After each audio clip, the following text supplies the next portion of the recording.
मियां साहब, मैं यही बात कर रहा था अभी इस ब्रेक से पहले कि ये जो अपना ये कैसे, ये तो मुझे ना एक ऐसी कॉन्फ्लिक्ट लगती है, ऑप्शन चॉइस लगता है कि जनाब ये अब अगर मैं मिसाल देता हूँ, माशाल्लाह जितने शफाफ इलेक्शन हुए, जितनी उजली किस्म की यहाँ लेजिस्लेशन हुई, अगर ये कोई कहानी आगे बढ़ती है या ये सारे पलंदे खुलते हैं तो भाई इसमें तो फिर सिर्फ यही नहीं कि जिन्होंने 9 मई किया है उनके हेड रोल्स कर रहे हैं या करेंगे, तो फिर तो बाकी लोग भी किसी न किसी घेरे में आ ही जाएंगे सिर्फ। तो ये क्या, मैं तो अभी तक ये सोच रहा हूँ कि ये मुझे कोई यानी किसी आगे बढ़ते हुए मुज़ाकरात लगने की बजाय दोनों पार्टियां या एक पार्टी गेन कर रही है या एक पार्टी टाइम गेन कर रही है और दूसरी जो है वो खिला रही है दूसरी पार्टी को। मुझे तो ये मेरी फीलिंग है, गलत है तो आपको जरा जरूर खोल के बताइएगा। देखें काजी साहब, मैं पहले भी हम जो बात कर रहे थे, असल में बात यह है कि जो मुज़ाकरात हैं इसका जल्दी हल तो नहीं निकलता हुआ नजर आ रहा, लेकिन जो 2 तारीख की बैठक है इसमें एक पार्शल हल जो है वो जरूर नजर आ रहा है, उसमें कुछ ना कुछ जरूर है काजी साहब। वो इसलिए कि जो बातें आप सामने आ रही हैं वो कोई अफवाहें नहीं हैं, वो हकीकत का रूप जो है वो धारती जा रही हैं, और उसमें जो लोग जो है वो गुफ्तगू मुख्तलिफ कर रहे हैं वो आम लोग नहीं हैं, वो जो है वो मुख्तलिफ ओहदों पर, बड़े ओहदों पर रहे हैं। और जो इंटरनेशनली जो प्रेशर आ रहा है, आपने देखा कि इन दिनों प्रेशर जो है वो हर तरफ से आ रहा है, बढ़ रहा है प्रेशर, और दिन ब दिन जो है वो बढ़ता जा रहा है, हर दिन में उसमें कोई ना कोई इजाफा होता है, कमी नहीं हो रही।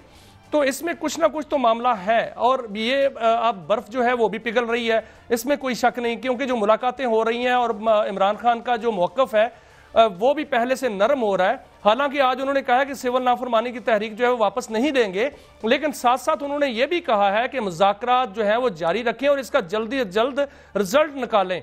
अब जल्द अज जल्द जो वो रिजल्ट चाह रहे हैं, और साथ वो ये भी कह रहे हैं कि मुझे लग रहा है कि हुकूमत पर इंटरनेशनल दबाव जो है वो बढ़ रहा है। तो इमरान खान को कौन बता रहा है कि उन पर जो है वो इंटरनेशनल दबाव है और कहां से है?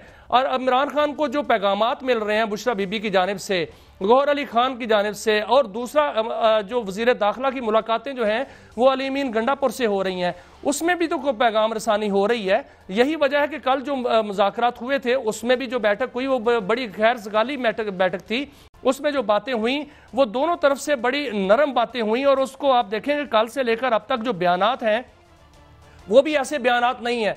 आज इमरान खान ने जो बाकायदा तर्जमानों का नाम जो है वो अनाउंस कर दिया है कि जो मुज़ाकरात के हवाले से तर्जमानी कौन करेगा, हर कोई उस पर बात नहीं कर सकता।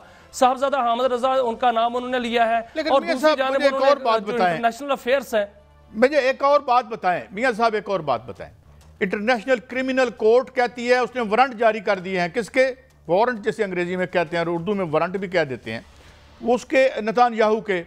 उसको कोई पूछ नहीं रहा, और हाँ पूछना चाहिए, लेकिन ये एकदम से यूरोपियन यूनियन को और अमेरिका को ये जो बयान दे रहे हैं, और ख़ास तौर पर फिर हमारे कल हमने बात की, हमारे साथ में जनरल जाहिद थे, उन्होंने भी हमें रिटायर्ड उन्होंने बताया था कि जी ये क्यों है, क्योंकि हमारा तो जो एटमी प्रोग्राम है वो इंडिया स्पेसिफिक इसलिए है कि पहले बम उन्होंने फोड़े, हमने तो जवाब में फोड़े।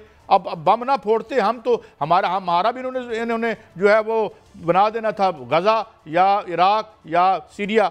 तो ये एकदम से क्या इसको जो हल्के हैं इस्लामाबाद में, जो जानने वाले हल्के हैं, वो इसे कैसे रीड कर रहे हैं कि what do they want from us. ये तो हो नहीं सकता कि हम अपने एटमी प्रोग्राम को रोल बैक करें या किसी के हवाले करें, ये तो कोई भी अफोर्ड नहीं कर सकता हमारे यहाँ, चाहे वो सियासतदान हो चाहे हमारा मुल्क हो। तो इस पर ज़रा बताइएगा कि ये क्या है, इसको कैसे रीड कर रहे हैं जो डिप्लोमेटिक सर्कल्स हैं या वहाँ जो हुक्मरान हैं। देखें काजी साहब, इस पे थोड़ा सा वक्त चाहिए, मैंने बहुत से हवाले भी निकाले हैं। अब यूरोपीय यूनियन हो या अमेरिका हो या बरतानिया हो, यूरोपीय यूनियन ने तो इतवार वाले दिन जो है वो इलामिया जारी कर दिया, और उन्होंने कहा कि जो सिविलियंस को सजाएं मिली हैं, ये कोई ICCPR का मुआहदा है उसकी खिलाफ वर्जी है, आर्टिकल उसका 14 है उसकी खिलाफ वर्जी है, GSP प्लस की खिलाफ वर्जी है।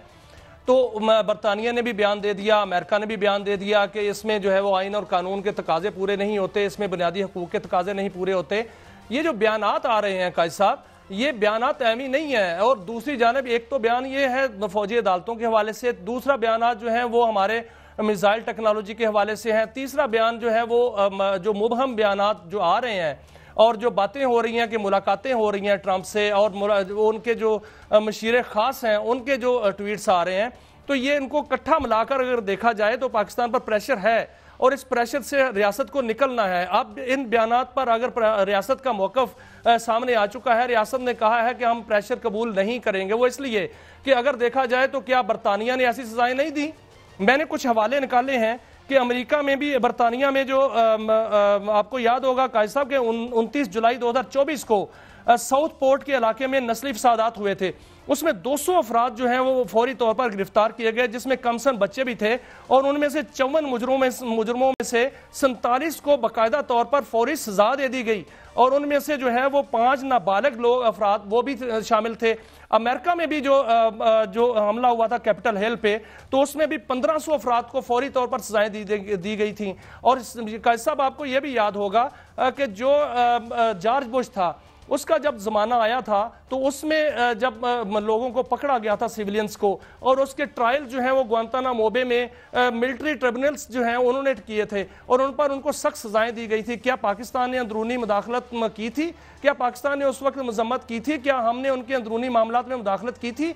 हमने तो ये हर दफ़ा हर जगह पर सराहा है कि जो आइन और कानून के मुताबिक जो शरपसंद हैं, जो मुजरमान हैं, उनको सजा मिलनी चाहिए। और आपने सब देखा कि जो 9 मई के वाक़यात हुए हैं उनमें 1.5 साल जो ट्रायल चला है और 1.5 साल के ट्रायल के बाद जो है वो सजाएं दी गई हैं और उसमें जो आइन और कानून के मुताबिक जो है वो तमाम तर मराहिल जो हैं वो तय किए गए हैं। तो रियासत का ये मौक़िफ़ है ख़ास तौर पर कि इन रियासत ने इसको मुदाखलत करार दिया है और अंदरूनी मामलात में मुदाखलत करार दिया है और रियासत का कहना है कि ये सहूनी कोशिश है और वहाँ से प्रेशर जो है बिल्ड हो रहा है और गोल्ड स्मिथ का भी नाम लिया गया है कि गोल्ड स्मिथ की जानिब जो है प्रेशर बिल्ड। मियां साहब देखे ना, मुझे याद आ रहा है जो फैज़ साहब ने एक नज़म लिखी थी, हम जो तारीख राहों में मारे गए। देख मियाँ बीवी को फांसी लगी थी अमेरिका में, एक वो उन पर यही आर्टिकल 6 और उनके हिसाब से वो था। लेकिन जुल्म तो जहाँ भी हो जुल्म है, यहाँ हो जुल्म है, वहाँ हो जुल्म है, और रूल ऑफ लॉ जहाँ भी हो वो ठीक है। मगर मियाँ साहब वो हमसे पूछ सकते हैं ना, हम उनसे पूछ नहीं सकते। ग्वांतानामो बे में जो हुआ वो आपके सामने है, आज गजा में जो हो रहा है आपके सामने है। मगर सवाल ये है कि एकदम से उन्हें क्या ज़रूरत पड़ेगी उनको कि जो है ये अमेरिकी पाबंदियों का कोई जवाज़ नहीं और जोहरी प्रोग्राम पर कोई समझौता नहीं करेंगे। ये वज़ीर-ए-आज़म साहब को कहने की आखिरकार ज़रूरत क्यों पड़ी? क्योंकि ये तो दैट गोज़ विदाउट सेइंग, ये तो सेल्फ एविडेंट है, इस पे तो कोई नहीं कर सकता ना हम करेंगे, क्योंकि यही that is the only passport to safety. वरना तो यहाँ इंडिया या जो दूसरे मुल्कों का यानी जो उनकी है हमारे हवाले से, तो ये इनको क्यों कहना पड़ रहा है? ये प्रेशर क्या है? और क्या ये जो हमारे प्रोग्राम हैं इकोनॉमिक, इससे कोई इसका ताल्लुक है? ये दोनों सेपरेट इश्यूज हैं मियाँ साहब। कायद साहब देखें, इसका ताल्लुक है और मुझे लग रहा है कि IMF का जो आगे वफ्द आएगा वहाँ भी इस तरह के खदशात जो हैं वो मौजूद हैं और ज़राए कहते हैं कि वहाँ पर भी पाकिस्तान को एक सख्त मौक़िफ़ का सामना करना पड़ सकता है। असल में मसला कायद साहब दिफाई पोजीशन का है। पाकिस्तान का जो प्रोग्राम है, मिसाइल प्रोग्राम, वो तो खालिस्तन दिफा के लिए बनाया गया है और दिफाई पोजीशन के लिए बनाया गया है। लेकिन जो एक बगल बच्चा अमेरिका का जिसको इजराइल कहते हैं, वो इसको असल में उसको सबसे बड़ा ख़तरा है। उसको ख़तरा ये नहीं है कि हम उस पर हमला करेंगे, उसको खतरा यह है कि जो उसमें अपने मजमूम इरादे और मजमूम मकासद वो पूरा करना चाह रहा है मशरक़ वुस्ता में, ईरान के साथ और इस पूरे खित्ते में, उसको ये जो है डर है कि पाकिस्तान जो है वो ना सिर्फ इंडिपेंडेंट मुल्क है बल्कि वो एटमी ताकत रखता है और हमारे पास उस रेंज के मिसाइल, इसमें कोई शक नहीं मौजूद है इंडियन जो है इंडिया, क्योंकि हमारे पास जो है इंडिया के दफा के लिए मिसाइल मौजूद हैं और उनको अपना खतरा है कि कहीं हमारी तरफ सीधे ना हो जाए। वो क्यों सीधे होंगे? जब हमें कोई किसी से खतरा होगा, जब पाकिस्तान के ऊपर जो कोई अगर कोई खुदा न खास्ता जारहियत मुसल्लत की जाएगी तो बिल्कुल पाकिस्तान अपने दिफा का हक जो है वो महफूज रखता है और दिफा करेगा भी और करके भी दिखाया। सरप्राइज आपको याद होगा 2010 में जब इन्होंने फौजियां इकट्ठी की थी, गालिबन 2010 ही था, तो ये हमारे पास तो टेक्टिकल न्यूक्लियर वेपन्स के हवाले से हमारे क्या थे, वो जो परमानेंट मंदूब थे, उनसे पूछा गया था वहाँ पे, तो हमने कहा भाई और उसी वजह से जंग जो है वो अवर्ट हुई थी, वरना चौथी पांचवी जंग हो जानी थी इंडिया के साथ। जब हमने कहा कि जनाब ये हमारे पास तो टेक्निकल न्यूक्लियर वेपन हम उन्हें ही कहते हैं जो ख़ास एरिया में ज़िंदगी और हर किस्म की चीज़ जो है वो ख़ात्मा कर देते हैं। तो बात ये है कि ये सारे का सारा जो सिक्योरिटी डॉक्ट्रिन है ये तो आपने बनाया। पहले 2 बम आपने मारे जापान पे और उसके बाद जो है बम वाहिद सिक्योरिटी की एक बन गया, और जिनके पास ये बम नहीं थे उनके साथ क्या गुजरी। तो इस पे तो हम दो बातें नहीं कर सकते।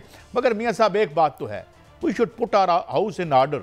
असल मसला तो ये है ना, हम अपना हाउस को ऑर्डर में नहीं करते और बाहर हम लोगों को कहते हैं कि आके हमसे मुदाखलत करो। तो ये भी मेरे ख्याल में इस पर भी हमारे लोगों को गौर करना चाहिए। तो बहरहाल जो पोजीशन प्राइम मिनिस्टर ने ली है वो बिल्कुल अप्रिशिएबल है।